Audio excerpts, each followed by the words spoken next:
I'd like to welcome everybody to the continuing Spread Respect conversation series. I'm Matt Burke. I'm a Senior Associate Commissioner with America East Conference. And while these remain virtual, we are hopeful that our Spread Respect Forum, which will be held April 10 and 11 at Stony Brook, that will be in person. I look forward to seeing everybody in person again. We are thrilled today to be joined by three panelists who you're going to hear from throughout the hour, but will be introduced very soon, and appreciate you joining us for this discussion as we continue the conversation around social justice and social activism.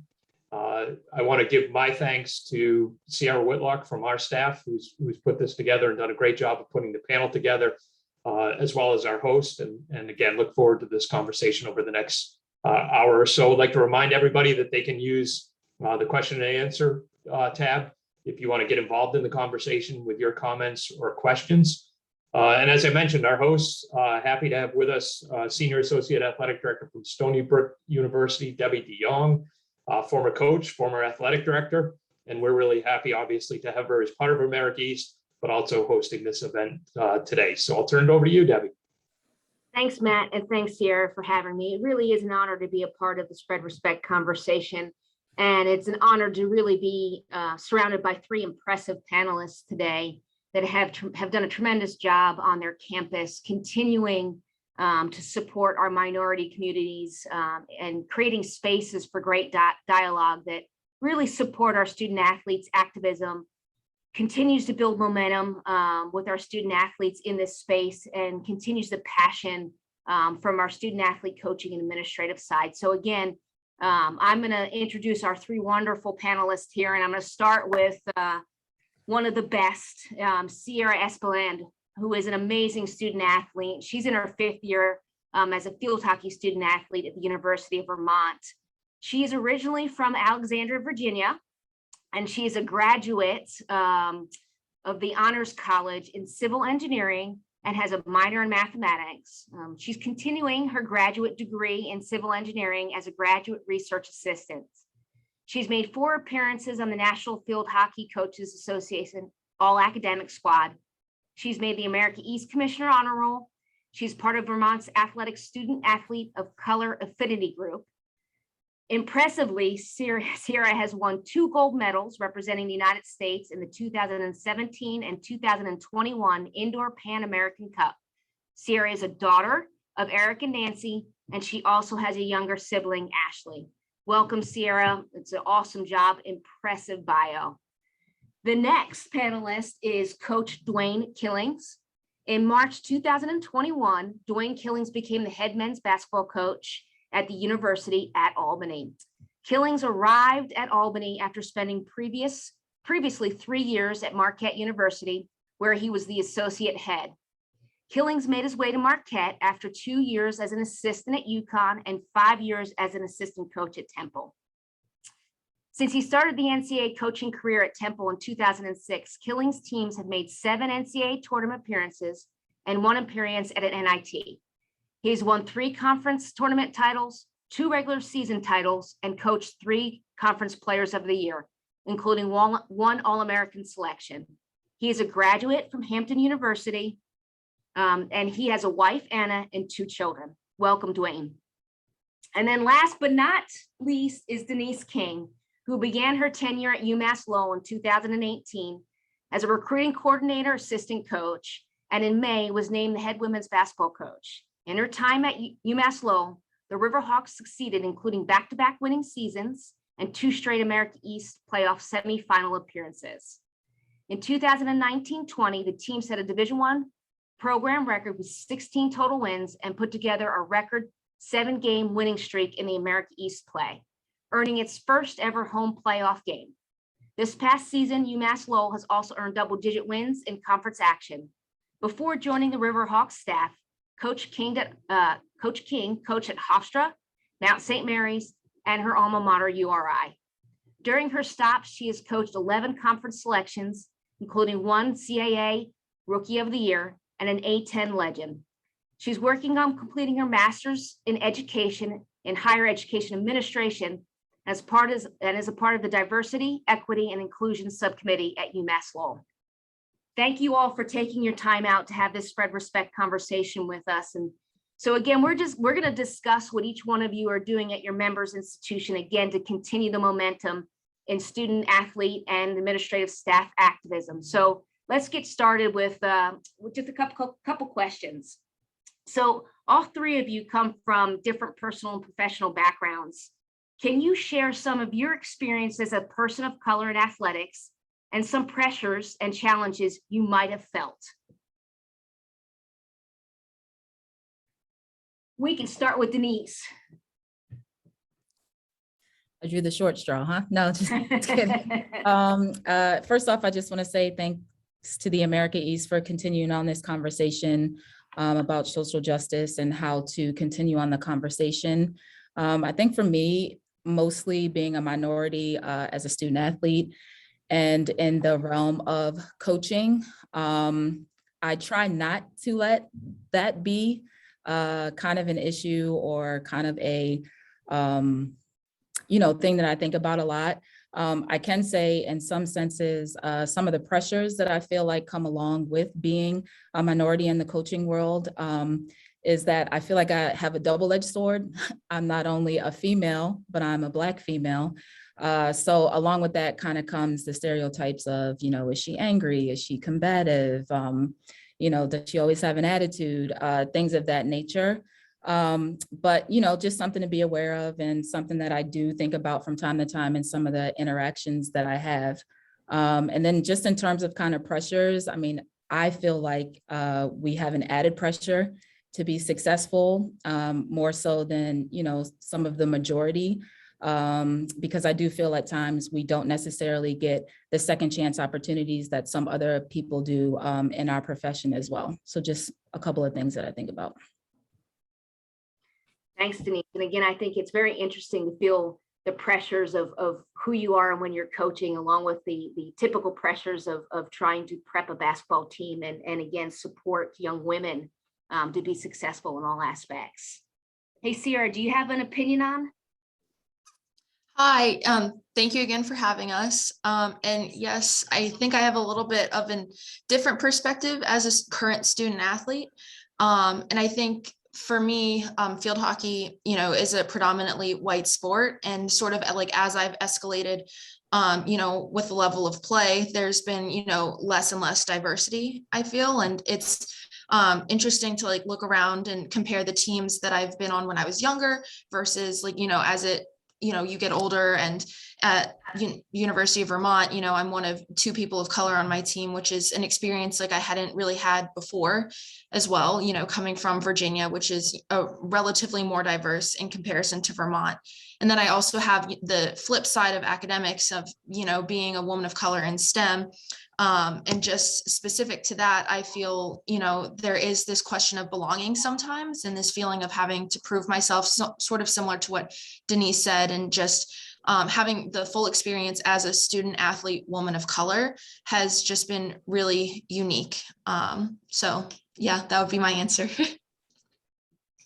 That's amazing, Sierra. And again, so successful on all aspects of a student athlete, academically, athletically, and then what you do in your community is absolutely amazing. And again, for sports that are predominantly white, which is field hockey and others, it definitely gives us a different perspective on the pressures and the emotions that go behind that piece, and appreciate you sharing that.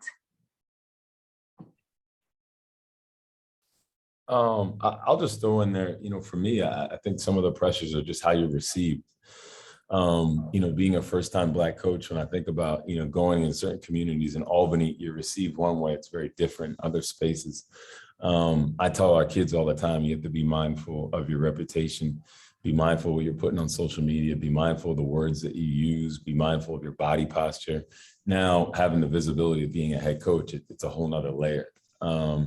Also being, a Black head coach on campus, for our players, the minorities or the majorities on our roster. And I want to make sure that we're preparing them for success in the community and society, but then also have to be mindful of our non-minority athletes, because some of the messages aren't necessarily for them in the world that they're going through, but I'm sensitive to the other group, that reflects basically the same skin color that I have. And then I think the other pressure of it for me, I have a bunch of friends in this business that, have done amazing things, but haven't had chances to be head coaches. So the biggest pressure for me that I try to take into the gym every day or into meetings is I need to be successful so they can have opportunities like I'm having right now. And I think that's really important. And I think that's for all minority administrators, head coaches, even assistant coaches. The more success that we have on an individual basis, it creates more opportunities so there can be more balance in athletics. Dwayne, thank you for that. And again, this leads into a little bit of data just to let this podcast know, just to read some from you, because it leads into opening up representation and seeing themselves as student athletes and coaches and administration. Is the NCAA, so again, some demographics for you.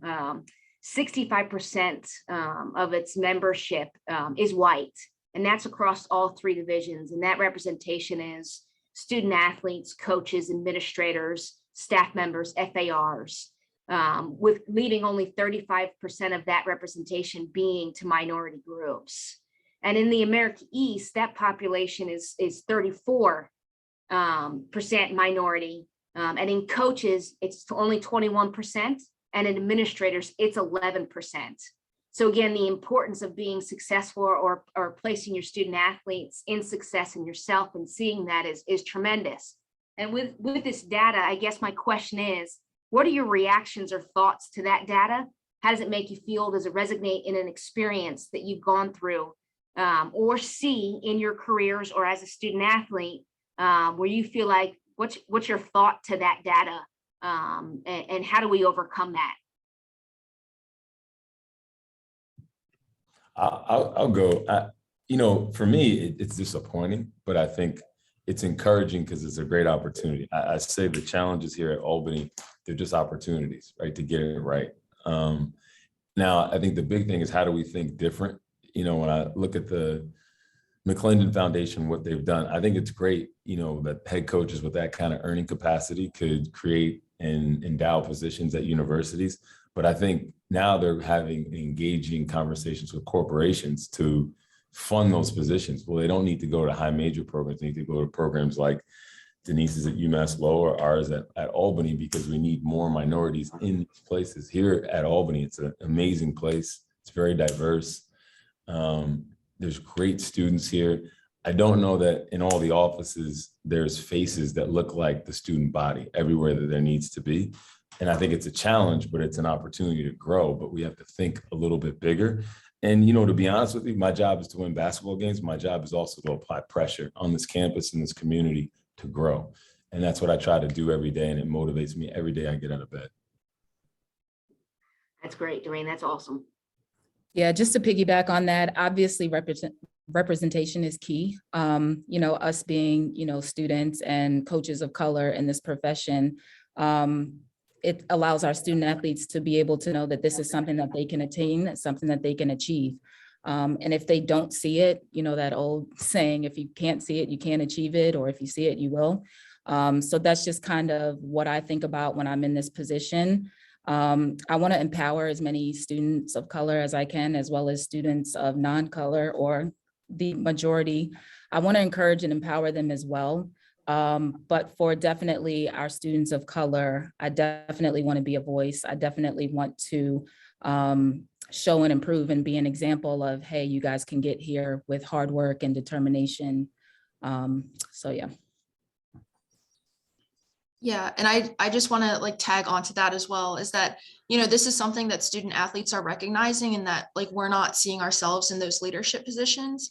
And so at UVM, we had conversations with administrators, and we're kind of saying, we'd love to see more people of color in leadership positions and head coaching positions. And they've been really receptive and working with us on that. And they're actually starting to involve us in the hiring process and making considerations of, we have to be considering a candidate of color, and how can we be more reflective of our student athletes and their needs. And I think that for me was a great first step in seeing, these statistics being addressed.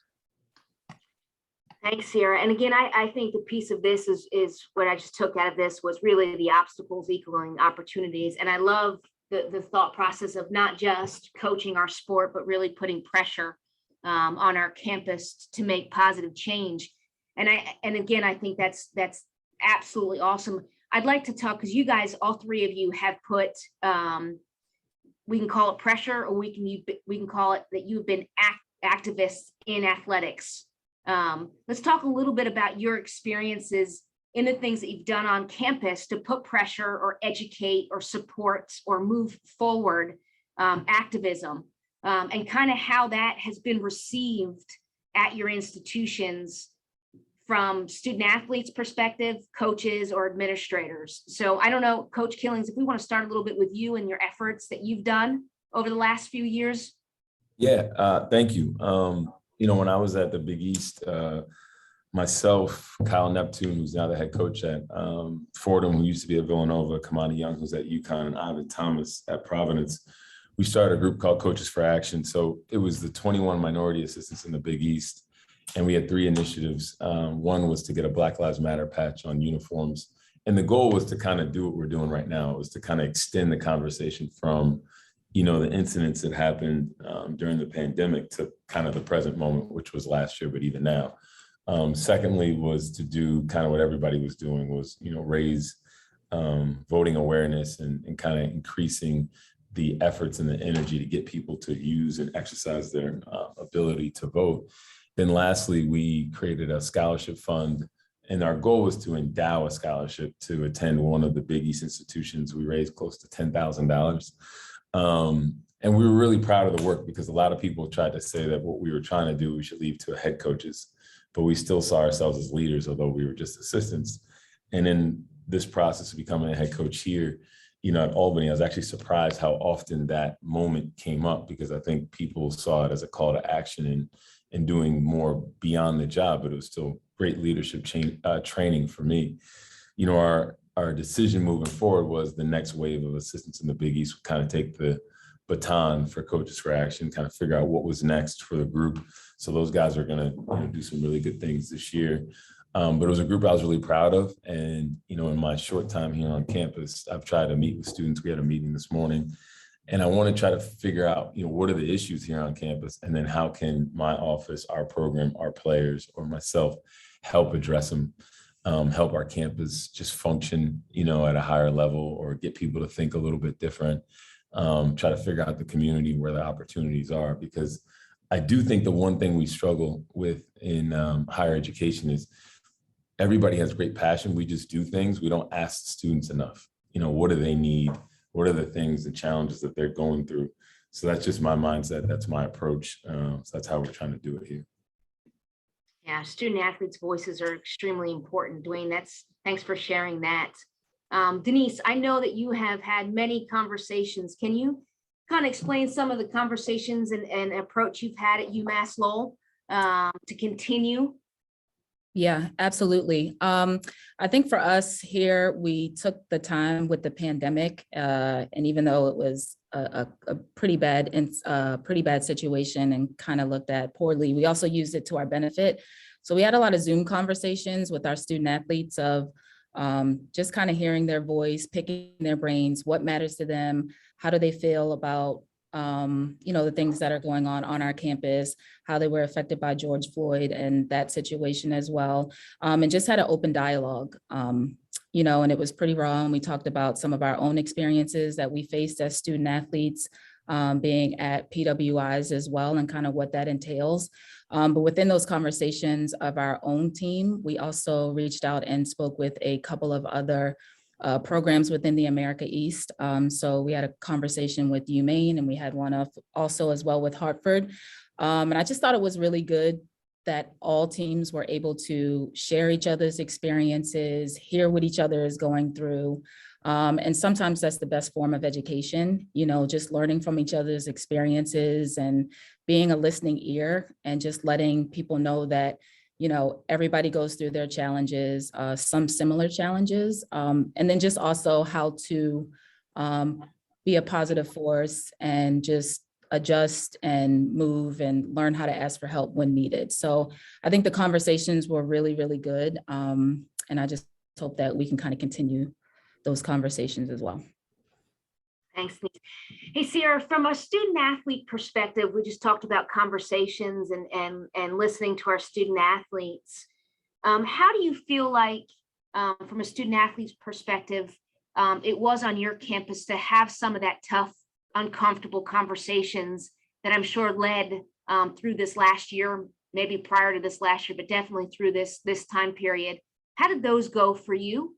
And some feedback of how our student athletes or your fellow student athletes had those conversations. Mhm. So I think the topic itself can be a little bit intimidating because everybody is coming at it from a different perspective and is in different places with their own lives. And for me, within like our athletic department and my team specifically, we really, came together after the murder of George Floyd. And my team was like, you know what, we need to be doing a little bit more. Not everyone is where they would want to be.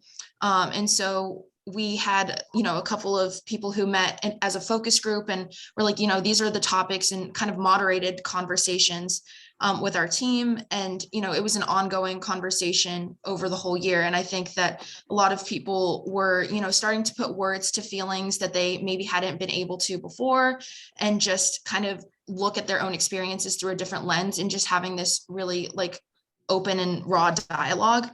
And within our athletic department as a whole, we had initially wanted to see a little bit more from the university in terms of furthering diversity, equity, and inclusion efforts. And so we, published a letter to UVM and wanting to get higher level administrators on board with, what we were thinking and feeling within the community. And they were very receptive. And we actually just met with them last week to talk about some of our asks. Like, we had wanted to see bias training be mandated for everyone. And, we had worked with them to put together modules, and those were due on September 30th, and you were required to complete them.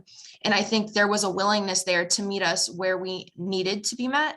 And so I think once we got over the initial hump and the, oh my gosh, this is a really hard topic, we were able to make serious progress and have this easier flow of ideas and emotions between administrators and within our own teammates with our peers. So that was really good to see. That's great work. Not to put the three of you on the spot, but I'm going to. So we have November 2nd approaching us. And as we approach November 2nd and civic engagement, and the NCAA obviously making it impermissible to practice on this day, can you give us some examples of what your campuses may be doing for your student athletes around November 2nd? I know, again, practice is not happening, but are we doing education? What are some examples that your campuses are doing for November 2nd? I'll go. For us, what we're doing for our program is, I think there was such a big push to get everybody to register to vote. Then you got this freshman class that just came in and they weren't registered. So we're getting all of our guys registered to vote. Hamlet Tibbs was, part of, who's on my staff, is part of the Coaches for Change group. And I see Sierra smiling. She must have known Hamlet, but he's very passionate about things beyond, the court. So he's taking the lead with that. And then, my goal was on the 2nd to kind of have a conversation. There's a couple people we reached out to, but was just to get our guys to understand, okay, there's all this energy about the presidential election.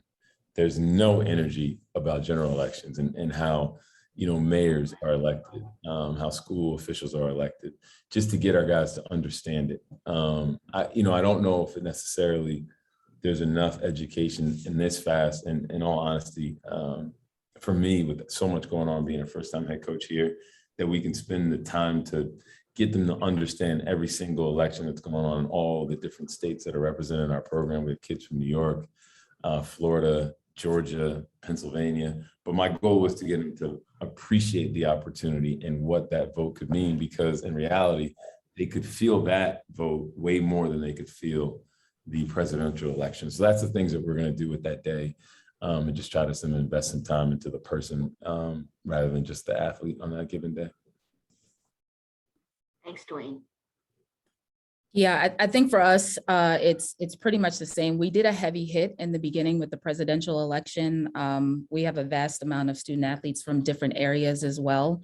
So we really looked into timelines of when you need to register, and if you were doing mail-in ballots, how important it was to get it in by a certain time so that it's received back in your hometown, in your home state. And just kind of really emphasizing, again, that the presidential election is great, but what really hits hard and what really matters the most, are your city and local elected officials that kind of really do a good job of spreading the word and making the changes and taking it to the higher ups and things of that nature. So we'll continue to do that. We have a couple of people as well that we've reached out to in terms of coming in and kind of speaking to our student athletes, including some former student athletes that have gotten involved in voting and how important that is. But again, just the amount of information that we gave them, and they were just really appreciative. And, our kids were like, wow, I didn't know that, or I didn't know that I could even send in an absentee ballot, while I was at home. So just kind of broadening their mind and educating them a lot more is what we'll do on the 2nd. Yeah, and I'll just echo the fact that at UVM, we have a lot of out-of-state students. So I think that we were really encouraged to, first of all, most of us were registered because of the presidential election, but to actually, submit for your mail-in ballot and to really be educated on which candidates you were voting for, and just kind of realizing that, half the votes are outside of the presidential election, and that there is an impact on who you're voting for now, and just the amount of turnout and how it drops and how we can really be effective. And your vote might actually mean more in this election just because of, the numbers and the proportion of people that turn out. That's amazing, you three. And again, at Stony Brook, we talked about this over the last couple of weeks about local government in each one of our student athletes states, and how important it is to know who is running and what they're running for. So I think it's great that we're taking advantage of November 2nd and using it to educate our student athletes and our staff on civic engagement. So appreciate that feedback. And I know I put you on the spot there. So just so you know, there's a recent study that found that nearly 80% of college student athletes feel obligated to raise awareness around social justice issues. And 67% of coaches believe that our student athletes do have that obligation also. So from your lens is there enough support around our student athletes to create them to feel comfortable to raise awareness around social justice issues? I think for us at our university, it definitely is. Our athletic department and our athletic director, Peter Casey, has really done a good job of, facilitating conversations, bringing in guest speakers, and just kind of talking to our student athletes and letting them know that, your voices will be heard and they will be supported. And just kind of reaching out and trying to figure out what it is that they feel like they need in order to be supportive. Within our own program, women's basketball, we specifically, for sure encourage the conversation and just ask them, how do you guys want to move forward? Where do you want to go with this? What action steps do you want to take in order to have your voices be heard and have those important topics be presented to other people, not just people within our athletic department and people within our program specifically. So I think over the pandemic, our student athletes were great. We put out a series of, different little snippets and clips of just kind of identifying with themselves and who they are and what they represent, and how our voices, as young student athletes, were going to be heard. And it was receptive and extremely supportive. So we'll continue to, yell to the mountaintops over here and make sure that the message is heard loud and clear. Great. So Sierra, where do you seek support from on campus to make sure that student athletes, coaches, and administrators feel safe and secure and supported? So in my experience, I have felt extremely supportive by my coaches, administrators, Kate, Kathy, and Jeff have all been really great in encouraging me to, be open about these issues. Where I think it can be improved is, I think, just amongst our peers. I think it's like kind of a misconception to say that like our generation is all like, gung-ho. And as you can see from the statistics, only 80% feel that we have an obligation to raise awareness. And in my experience, there is this range of people who are comfortable with, being open and, kind of promoting their own opinions and roles in these issues. And for me, it's that like gap with, between our peers who are, just all trying to meet people where they're at and go about this in the right way so that we're not coming off as accusatory or attacking, and just trying to like bring them with us and, get everyone to this same place where it's like normalized to be this passionate and you're not regarded as an outlier. Yeah, that, again, assuming that all our peers want to make or raise awareness to social justice issues is part of it. I guess I can ask, both our head coaches on this. Do you feel like, again, that there's support out there to gain social awareness, or do you think that there's still an assumption that all of us are on board to make positive impact in this? I think it's a little bit of both, for me. I think there's an assumption, mainly because of the efforts that happened last year. I think there was a lot of great effort, but then I think a lot of them has disappeared. Some of the groups have dissolved, or you don't hear about them.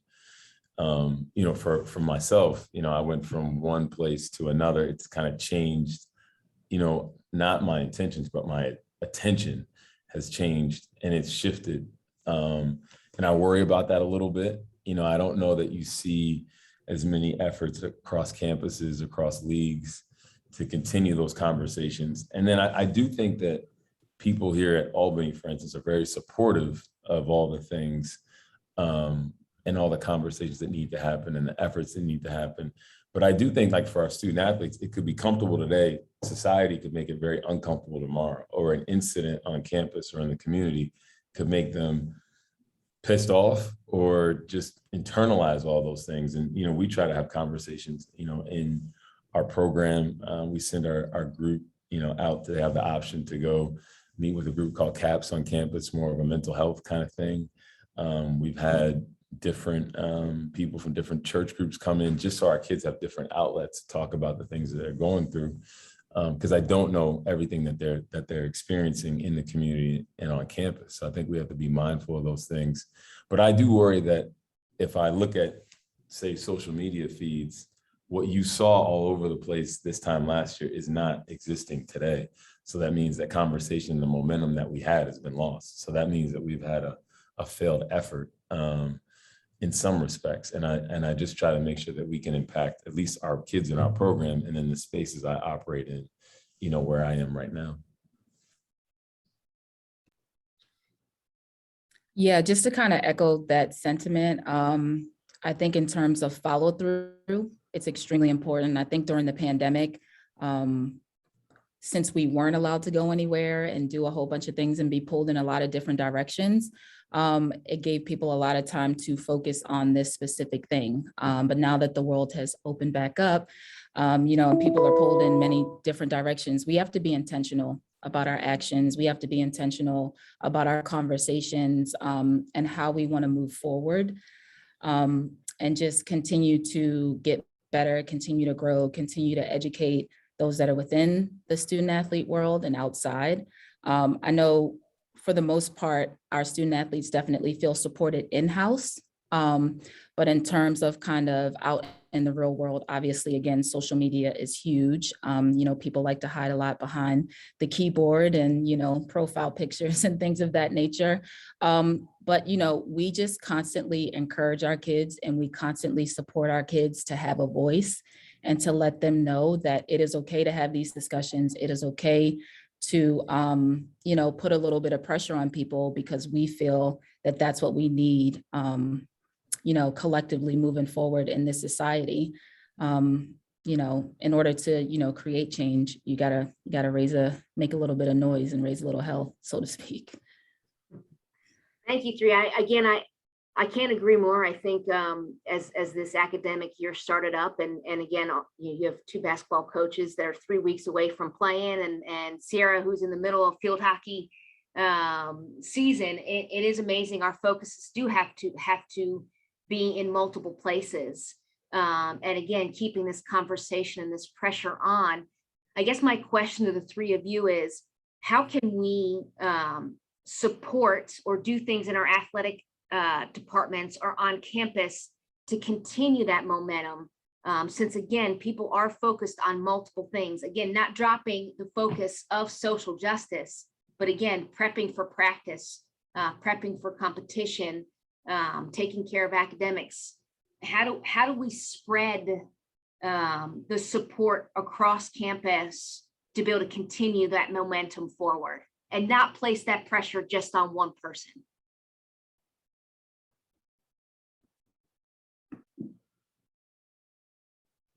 I think one is empowering somebody. Like when I hear what Denise is saying, like on her campus, is empowering her, and supporting her, but then make it a requirement. Don't make it like an option for people. And I think the thing I worry about for our student athletes, especially our minority ones, their success on the court is connected to how they deal with society, how they deal with things on the campus. That's what attributes to mental health issues. And sometimes I think we're going about it the wrong way. We present all the options to have outlets to deal with it, but we can help them process and just cope with the things they experience if we make the time for it. And sometimes as coaches, you gotta require us to do certain things. I mean, right now, my biggest concern is making sure our team's ready to play on November 9th. But if you make me do something, I'm gonna do it. And I know a lot of times this is for the greater good, but sometimes you gotta make us stop. Just force it. And I think that was great with the NABC suggested for November 2nd. They force us to stop, and that's okay. And maybe there's another stop or two that could happen for all sports to address things that need to be addressed, because behind closed doors, all of these teams across the country have all these different racial issues within their team, within their community, on their campus, in their leadership. So, I mean, we can't ignore it. We have to make time for it, address it, and get better from it. I think it's important to realize, I think a lot of times people feel like you have to have these long, drawn out conversations of an hour and a half. Sometimes a 10 to 15, minute conversation to kind of check in, to get a barometer of how your student athletes are feeling as well. I think it's good. I don't think in all cases, it has to be a long time, but if it's 10 to 15 minutes that you kind of maybe cut off your practice to talk about some of the things that are going on socially in the world. And then in addition to being on campus, just inviting people from across campus to come into your program so that your student athletes have the ability to see other people across campus besides the ones that are in the athletic department. So it can kind of bridge the gap between the two components, because at the end of the day, you would hope on most institutions that, we would all be a part of the same cause and want to move forward and want to work on making a change. So I would just say invite people from, different areas on campus that you may not traditionally deal with, and just start to bridge those gaps and have those conversations. Mm-hmm. And I'd just also like to add, separate from, sitting down and having these conversations, even just the dedications of the games, like, we have spread respect games, there have been pride games. And I think even just that dedication and, we've read, a little excerpt about why we're doing what we're doing. And I think that it's valuable because that in itself does spark conversation within our team. I know when we had our spread respect game, our junior captain read off this message and, we were talking about it in the locker room after. So it doesn't even have to be this structured event. From those, there is some sort of organic dialogue that results as well. Thanks, Sierra. Could you three share, if you can think of any resources or books or documentaries that you've seen that you could suggest to this podcast, to everybody that's on here, that, hey, as we move forward, this might be something that you should read or educate your student athletes or staff about?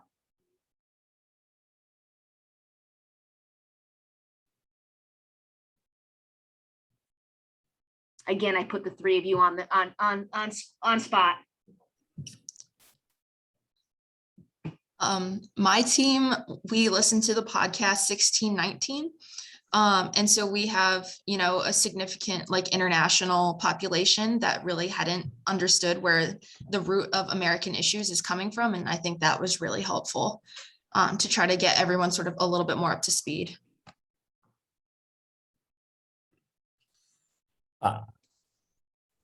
I appreciate the question. I look at it a little bit different. Instead of suggesting books to read, I would suggest ask somebody how they're doing with race on campus. And I think that question doesn't happen enough. Like, this is not reflective of people. There's amazing people here, but I'm new and I've never had anybody ask me that question. And I don't have any issues, but it'd be great to be asked the question. Or ask a neighbor, you know, whether it's a white neighbor or a minority neighbor or a roommate or whatever it is. You know, how are they dealing with things in the community? I think the conversations are more impactful to me. Now I'm a little bit different. I'm a Black man that deals with different things in society, so I see it different, but the books are great. I think the conversations, and like Denise said, even if they're 10, 15-minute conversations, I think those are impactful because then you can figure out, okay, well then how do I address these different issues that are going on around us and what can I do to improve it, to make it better, or just make people aware of it and stop and think about it. I'm big on the conversation piece as well. Right now, I can't not think of any books or movies to kind of read off top. But one suggestion that I would make after people view those movies or read those books, take the time to have a conversation. I think a lot of times suggestions are made. Hey, go check out this movie or go check out a book, but the follow through of the conversation of how did it make you feel? What did you learn from it? What questions do you have? What do you want to learn more about? I think that can go a long way as well than just to read or view something and then leave it there. Great, thank you again for the feedback on that. And I think it's definitely, conversations are key to that, but different perspectives are great. We all come from different spots and different experiences, so appreciate the feedback. So I have a final question, and Denise and Dwayne, this is for you. For the coaches and administrators in this conversation that are listening now, who are here to better support our system for our minority student athletes, our coworkers, what is a tangible piece of advice that you'd like to leave them with today?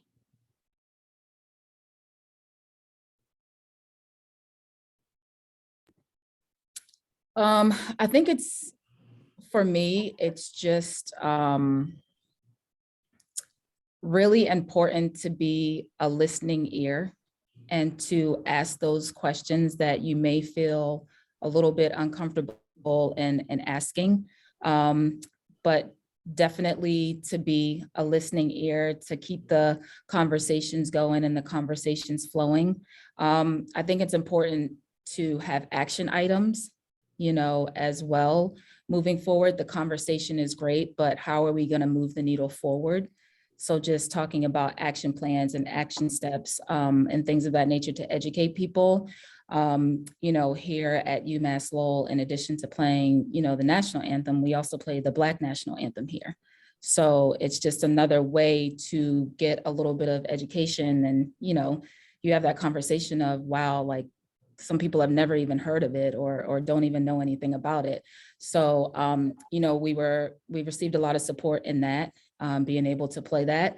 And just like I said, implementing programs, having conversations, and not taking some of the conversations or feedback that you know, administrators may receive as personal attacks, but just kind of, you know, how we are feeling and how we see things and how it has affected us. So I would just say really be a listening ear. I just wrote down, you know, never assume. I think, we assume everything's okay. We assume people are okay. I think never assume. I think it's okay to close the door and have a conversation. I think it's okay to be uncomfortable too with those conversations. I mean, there's great opportunities for growth and being uncomfortable. We say it all the time as coaches. And, Denise said something that struck me is, the follow-up is key. After you have the conversations, after the work has been done, the follow-up and the follow-through is really, really important. And, the action items are great, but then the follow-through and the execution is really, really important. And I think it bleeds all over your programs in your institution, whether it's the coaches, the administration, the student athletes, the other side of campus. I think there needs to be a really healthy, dose of conversations and then opportunities to grow and improve, especially when you think about race. And when you think about, we have a student athlete on here, I thought the great thing that she said is minority students need to see people that look like them to aspire to be something. And, we fail to acknowledge that a lot of times. We put them in front of a lot of people that don't look like them, so they don't really know where they fit next. And in a lot of ways, they're expecting the institution that they represent to prepare them for those opportunities moving forward. So. Thank you. And Sarah, what advice would you give your fellow student athletes about getting involved in efforts around diversity, equity, and inclusion, and really using their platform to create change? Yeah, so I think right now there are a lot of people on every campus who are passionate about these things and who are very open with it. So if you want to be involved, ask, look around, do your own research, and, establish those connections with teammates and with other people in your department, because I think we're at the point where the resources, the passion, the drive is there. Sometimes you just have to, take the initiative yourself and look for it. Great. I appreciate all three of you. I don't have any questions in the chat. I do want to say that, again, I've been honored to be on this call with the three of you. You guys are impressive in itself and amazing that you've taken the time to share your experiences from all three of your perspectives.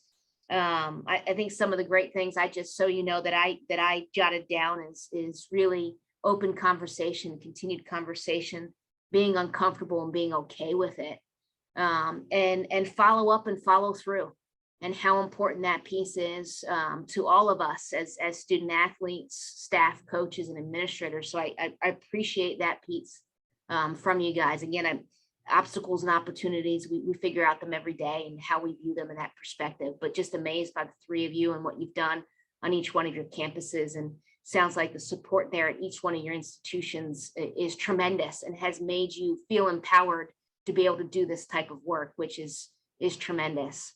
I don't have any Q&As in here. I'd like to thank you again for the time. Sarah, I know you got a big game coming up, which is, I wish you the best of luck, kick some butt. And coaches, basketball's right around the corner. Look forward to seeing you on the court. I wish the best luck to your women and your men with this upcoming basketball season. So some pieces in this chat, I hope you you got some shout outs here for doing a great job, all three of you, and they really appreciate the time that you've spent with us. So again, if we don't have any questions for you three, thank you for all your time, and everybody that came on this podcast. We appreciate you taking the time to listen to these three panelists and try to learn and move us forward as an America East Conference and make a positive impact on all of our staff and student athletes and keep that momentum going. Thank you. Thank you. Thank you. Thank you.